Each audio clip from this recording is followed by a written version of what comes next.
এই যে বন্ধুরা, এটা হচ্ছে কাঁকরোল। এবছর কিন্তু আমাদের কাঁকরোল খাওয়া হয়নি, আজকে এনেছে। তো আজকে বৃহস্পতিবার, নিরামিষে আজকে কাঁকরোলটা আমরা রেসিপি করে দেখাবো। তো বন্ধুরা, আপনারা কেমন আছেন? আশা করছি ভালো আছেন। আর আমাদের রেসিপিটা আমার সাথে থেকে দেখুন। তো রেসিপিটা কি হচ্ছে শুরু করা যাক।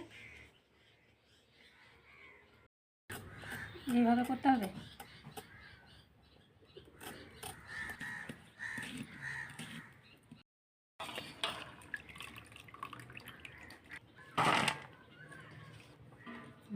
এদের কাঁকরোলটা কেটে ধুয়ে ভালো করে পরিষ্কার করা হয়ে গেছে। এবার একটা সুন্দর রেসিপি বানাচ্ছে, মানে এখন বানাবে। তো সম্পূর্ণ ভিডিওটা দেখো। তেলটা ভালোভাবে গরম হয়ে গেছে, এবার কাঁকরোলটা দিয়ে দেবো।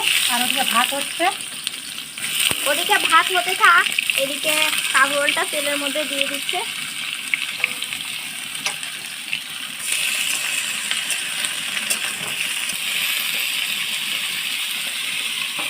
ঢাকাটা দিয়ে সিদ্ধ করে নেব 10 মিনিটের জন্য, মানে ঢাকাটা দিয়ে রাখলো।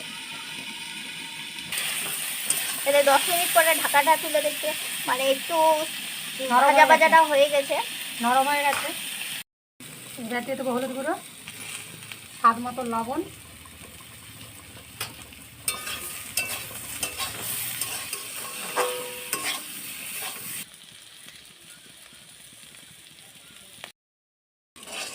এই যে ভালো করে এই কাঁকরোলটা মানে ভাজা করা হয়ে গেছে। তো এখন তুলে নিচ্ছে।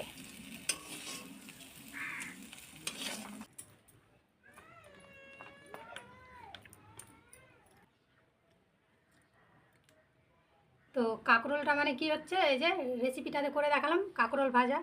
তো কেমন লাগলো আমাদের ভিডিওটা যদি ভালো লাগে তাহলে লাইক শেয়ার কমেন্ট করতে ভুলবেন না।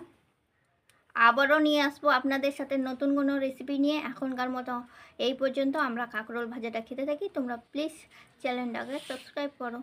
টাটা।